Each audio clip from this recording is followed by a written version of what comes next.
ఏపీలో గాజు గ్లాసు గుర్తుపై ఉత్కంఠ కొనసాగుతోంది. జనసేన విజ్ఞప్తితో ఆ పార్టీ అభ్యర్థులకి గ్లాస్ గుర్తు కేటాయించారు. అయితే పేరా 10B ప్రకారం జనసేన అభ్యర్థులకి గ్లాస్ గుర్తు ఇచ్చిన ఈసీఐ ఒకవేళ జనసేన అభ్యర్థి ఆ స్థానంలో పోటీలో లేకపోతే గ్లాస్ ఫ్రీ సింబల్ అని అంటోంది. అలాంటి స్థానాల్లో ఇండిపెండెంట్లు కోరితే గ్లాస్ గుర్తును కేటాయించే ఛాన్స్ ఉంది.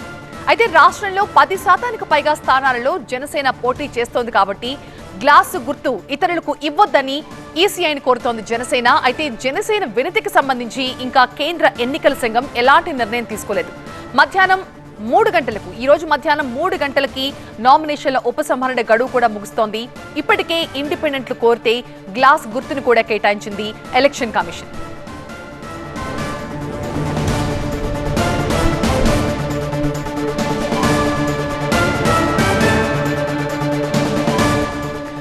మా చీఫ్ రిపోర్టర్ ఎంపీ రావు మనకి లైవ్ లో జాయిన్ అవుతున్నారు మరింత సమాచారం ఇచ్చడానికి. రావు, జనసేన విజ్ఞప్తిలో ఒక అర్థం కనిపిస్తోంది. ఎందుకంటే కూటమి కంటెస్ట్ చేసే ప్లేసుల్లో అక్కడ ఏ పార్టీ అభ్యర్థి ఉంటారో వాళ్ళ గుర్తుంటుంది కాబట్టి అక్కడ గ్లాస్ గుర్తుండే అవకాశం లేదు. అలాంటి చోట్ల కనుక ఇంకొక అభ్యర్థికి గ్లాస్ గుర్తు కేటాయిస్తే ఓట్లు చీలే ప్రమాదం ఉంటుంది.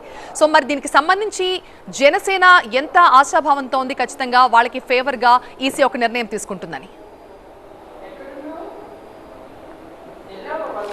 అంటే కేంద్ర ఎన్నికల సంఘం జనసేన పెట్టినటువంటి రిక్వెస్ట్ మీద ఎలాంటి నిర్ణయం తీసుకున్నా కానీ అది ఈరోజు మధ్యాహ్నం లేదంటే సాయంత్రం లోపు కేంద్ర ఎన్నికల సంఘం నుంచి ఒక స్పష్టత రావాల్సినటువంటి అవసరం ఉంది. ఎందుకంటే ఈరోజు మధ్యాహ్నం 3 గంటలతోటి నామినేషన్ల గడువు ముగిసిపోతుంది. గడువు ముగిసిన తర్వాత ఇండిపెండెంట్గా పోటీ చేసినటువంటి అభ్యర్థులకు గుర్తుల కేటాయింపు కూడా జిల్లాల కలెక్టర్లు గుర్తుల కేటాయింపు కూడా చేస్తారు. సో నిన్న ఇచ్చినటువంటి గైడ్లైన్స్ ప్రకారము పేరా 10B కేంద్ర ఎన్నికల సంఘం పేరా 10B ప్రకారము జనసేనకు గాజు గ్లాస్ గుర్తును కామన్ సింబల్గా కేటాయించారు. అయితే అన్ని అసెంబ్లీ నియోజకవర్గాలకు కామన్ సింబల్గా కేటాయించినప్పటికీ కూడా పేరా 10Bలో ఇంకొక క్లాజ్ కూడా ఉంది. దాని ప్రకారము జనసేన ఎన్ని స్థానాల్లో పోటీ చేస్తే అన్ని స్థానాల్లోనూ కూడా కామన్ సింబల్గా గాజు గ్లాస్ గుర్తు కేటాయించబడుతుంది. అయితే జనసేన అభ్యర్థులు బరిలో లేనటువంటి మిగిలిన స్థానాల్లో అంటే ప్రస్తుతం జనసేన 21 అసెంబ్లీ స్థానాల్లో మాత్రమే పోటీ చేస్తుంది. మిగిలినటువంటి 154 అసెంబ్లీ స్థానాల్లోనూ కూడా కూటమి తరపున వేరే అభ్యర్థులు పోటీ చేస్తున్నారు. ఎక్కడైతే జనసేన అభ్యర్థులు పోటీ చేయడం లేదో అటువంటి చోట్ల ఇది ఫ్రీ సింబల్గానే ఉంటుంది.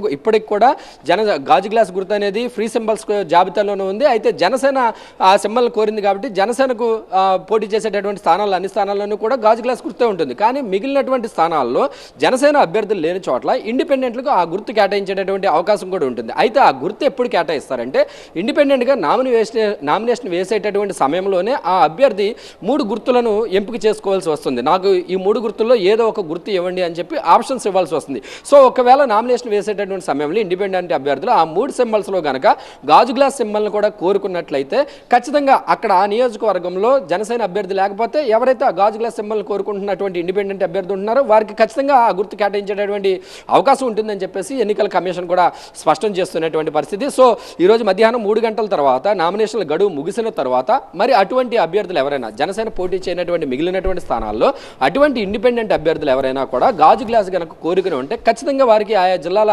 ఎన్నికల అధికారులు ఆ సింబల్ కేటాయించాల్సి వస్తుంది. సో ఒకవేళ అదే కనుక జరిగితే ఖచ్చితంగా ఈ కూటమి తరపున పోటీ చేసేటటువంటి అభ్యర్థులకు పెద్ద మైనస్ అవుతుందని చెప్పుకోవాలి.